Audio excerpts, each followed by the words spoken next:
Hello friends, कैसे हैं आप सब। I hope you all are doing well. तो आज का जो हमारा टॉपिक है दैट इज एजेस। ठीक है, तो एजेस के क्वेश्चंस न्यूमेरिकल्स किस तरीके से कर सकते हैं। Ages is not that difficult कि आप एजेस के क्वेश्चंस ना कर पाओ। बेसिक अंडरस्टैंडिंग आपको होनी चाहिए। बेसिक अंडरस्टैंडिंग किसकी? रेशो की, एवरेज की, परसेंटेज की। अगर इतनी बेसिक अंडरस्टैंडिंग आपको है, पहले डेवलप हो चुकी है, तो आपको एजेस में बिल्कुल भी दिक्कत नहीं आने वाली। ठीक है, तो मेक श्योर कि एजेस से पहले आपके ये वाले टॉपिक कवर हों और फिर एजेस स्टार्ट करते हैं, right. So this is our first question and today's topic is ages, right? तो किस तरीके से एजेस के क्वेश्चन आते हैं और कैसे सॉल्व करते हैं। यहाँ पे क्या गिवन है हमें, average age of a man and a son is 35 years. Now average क्या होता है? Average is man plus son divide by 2। जितनी एंटिटीज है उनका एवरेज कितना गिवन है? 35। इट मीन्स कि मैन और सन का सम कितना होगा? 35 multiply 2 which is man plus son. दोनों कितने के होंगे? 70 के होंगे। ठीक है, ये उनका क्या आ जाएगा? Sum. This is how sum can be find if the ratio of the ages will be 5:2। ठीक है ना। अब 70 तो उनका सम आ गया। अब ये बोल रहे हैं कि 5:2 में उसे डिस्ट्रीब्यूट करो। तो डिस्ट्रीब्यूशन किस तरीके से होता है? डिस्ट्रीब्यूशन होता है, दोनों का सम कितना है? 7। 7 से डिवाइड करेंगे, 1 की वैल्यू कितनी आएगी? 10 इंटू 5 करेंगे, 50 आ जाएगा मैन, और सन कितना हो जाएगा? 20। आपसे जो पूछा जाए, जैसे सन की एज पूछी जा रही है तो हम ऐसे भी निकाल सकते थे 2/7 करके, दैट 2 बिकम्स 20 ईयर्स। ठीक है ना। रेशियो में डिवाइड करने का तरीका क्या होता है? दोनों चीजों का सम जो है वो इसी चीज के बराबर होगा। जैसे 5 + 2 कितना है? 7। 7 से डिवाइड करेंगे तो यहाँ पे आ जाएगा 10। ये 1 की वैल्यू आ जाती है। 1 की वैल्यू इतनी है तो 5 की वैल्यू कितनी आ जाएगी? मल्टीप्लाई बाय 5 करके, एंड 2 की वैल्यू कितनी आ जाएगी? 2 से मल्टीप्लाई करके, right. So this is answer to the first question. Easy type. ठीक है, इजी होते हैं क्वेश्चंस रेशियो के, बट थोड़े से कंफ्यूज कर देते हैं बच्चों को एग्जामिनेशन में। तो आइए समझते हैं इसके अलग अलग डिफरेंट डिफरेंट टाइप के question. The average age of a man and a son is 29 years.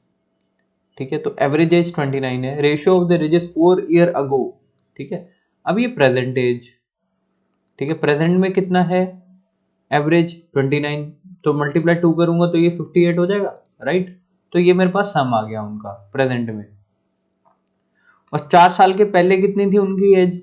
ठीक है ना, अगर मैं 4 इयर्स बैक चले जाऊं, ठीक है ना, 4 इयर्स अगो की बात कर रहा है, तो दैट इज 21x।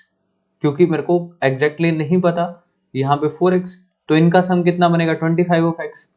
तो 4 साल अगर ये बढ़ेगा, 4 साल ये बढ़ेगा, टोटल दोनों कितने बढ़ जाएंगे? 8, राइट। और इक्वेशन इज इक्वल टू 58, क्योंकि प्रेजेंट सम मेरे पास 58 है आज के टाइम का। ठीक है, तो पहले 4 साल पहले सम ये था, इट इज 4 इयर्स अगो, दोनों का सम ईयर था 25 ऑफ एक्स। ठीक है, प्लस 4 साल एक बढ़ गया, 4 साल दूसरा बढ़ गया, तो ये 8 हो गया, राइट। उस साइड जाके माइनस हो जाएगा एंड इट बिकम्स क्या बनेगा? 25 इज इक्वल टू 50। एक्स की वैल्यू कितनी बनेगी? 50/25 विच इज 2। एक्स की वैल्यू मेरे पास आ गई 2। What is the present age of son? अब सन की एज पूछी जा रही है, राइट। तो this was our question. Average age of a man and a son is 29 years. ठीक है, तो ये प्रेजेंट एज है। प्रेजेंट एज ये था, तो इनका सम कितना आ जाएगा? 29 multiply 2 that is 58 years, right. तो ये प्रेजेंट एज का उनका सम आ गया। अब 4 साल पहले की बात करें तो 4 साल पहले 21x और 4x उनकी रेशियो थी। सम कितना बनता? 25 ऑफ x। अब 4 साल ये बढ़ेगा, 4 साल ये बढ़ेगा, तो ये कहां पहुंच जाएंगे? प्रेजेंट में पहुंच जाएंगे, यस। तो दोनों 8 इयर्स बढ़ गए और दोनों का सम कितना है? 58 गिवन है, yes. So this is how equation is formed. ठीक है, तो आपको इक्वेशन इस तरीके से बनानी है। +8 है, उस साइड जाए क्या होगा? -8 होगा, इट बिकम्स 50। एक्स की वैल्यू कितनी आ जाएगी? 50/25 विच इज 2। एक्स की वैल्यू मेरे पास 2 आ गई, एक्स की वैल्यू 2 आ गई। सन की एज निकालनी थी, that is present age which is 4x + 2। तो ये बनेगा 4 × 2 + 2 which is 8 + 2 which is 10 years, right. तो इस तरीके से आप क्वेश्चन कर सकते हैं। अगर बैक में दे रखा है, ठीक है, और प्रेजेंट एज में दे रखा है, तो आपको किस तरीके से करना है रिलेशन एस्टेब्लिश। नाउ अब आप समझ गए होंगे, राइट। आइए चलते हैं नेक्स्ट क्वेश्चन की तरफ। The ratio of Prakash and Suresh is 3:5। The sum of their ages will be 56 years after 4 years. तो अभी 3x है, 5x है, ठीक है, और इनका सम कितना बनेगा 8 ऑफ x। 4 साल के बाद, 4 साल के बाद ये क्या हो जाएगा +4 और ये कितना बनेगा दोनों का 8, और इनका सम कितना दे रखा है, the sum of their age is 56 after 4 years. तो 56 इधर, 8x is equal to 8 minus होगा, क्या बनेगा 48, 8 6 टाइम्स, तो x की वैल्यू कितनी आ गई मेरे पास 6। नाउ x की वैल्यू 6 आते ही मेरे को क्या निकालना है, प्रेजेंट एज ऑफ सुरेश निकालनी है ना। तो सुरेश क्या है, ये है, ठीक है, तो ये क्या बनेगा 5 मल्टीप्लाई 6 विच इज 30 ईयर्स, क्योंकि ये प्रेजेंट था, ठीक है, ये प्रेजेंट था, और 4 साल के बाद उनका सम था 56, राइट। तो इस तरीके से क्वेश्चन को करते हैं, राइट। आई होप आपको समझ आया होगा क्वेश्चन कैसे बनाते हैं, ठीक है। विदाउट एनी डिले चलते हैं नेक्स्ट क्वेश्चन की तरफ। Rekha is 25 year younger to her mother, right.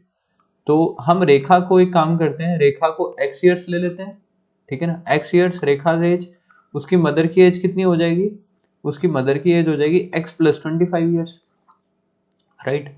10 year back there edges will be in ratio 1:6।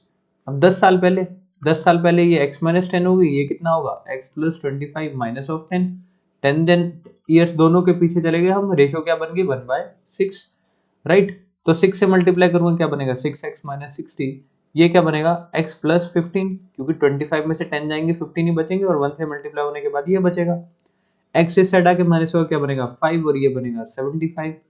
तो डिवाइड करने पर कितना आ जाएगा 15, तो x की वैल्यू कितनी आ गई 15। नाउ x की वैल्यू 15 आ गई, मदर की एज निकालनी है, that is 15 + 25 that is 40 years, ठीक है, क्योंकि ये प्रेजेंट ही रिलेशन बता रखा है, ठीक है ना, और 10 ईयर बैक का ये रेशियो था, तो इसलिए x जो भी आता +25 कर देते तो हमारे पास डिफरेंस और उसकी मदर की एज इजीली कैलकुलेट हो जाएगी, राइट। आइए चलते हैं नेक्स्ट क्वेश्चन की तरफ। Ram's present age is 1/6 of his father age. If the difference between their present ages is 35 years, 1/6 है, ठीक है। तो राम और फादर को लेट से 6x मान लेते हैं, उनका 1/6 हो जाएगा, राइट, कितना बनेगा x, ठीक है। दोनों का डिफरेंस कितना है, दैट टू 5x, और किसके बराबर दे रखा है 35 ईयर्स के बराबर दे रखा है, ठीक है। तो इट बिकम 7, x की वैल्यू कितनी आ जाती है मेरे पास यहाँ पे 7 आ जाती है। इट मींस राम कितने के हुए 7 ईयर्स के, ठीक है, और फिर पिताजी कितने के हो गए उनके 6 × 7 विच इज 42 ऑफ ईयर्स, ठीक है। तो फादर से एज कैलकुलेट करनी थी हमें, तो 42 years is the right answer for that question. Ratio between present ages is 2:3, ठीक है ना। प्रेजेंट एज जो है वो 2:3 है, 5 ईयर लेटर, ठीक है ना, 5 साल के बाद, तो अभी 2x है, 3x है, 5 ईयर्स के गैप के बाद ये रेशियो कितनी बन जाएगी 3:4। तो a की प्रेजेंट एज याद करनी है, राइट। तो a की प्रेजेंट एज ये a है, ये b है, राइट।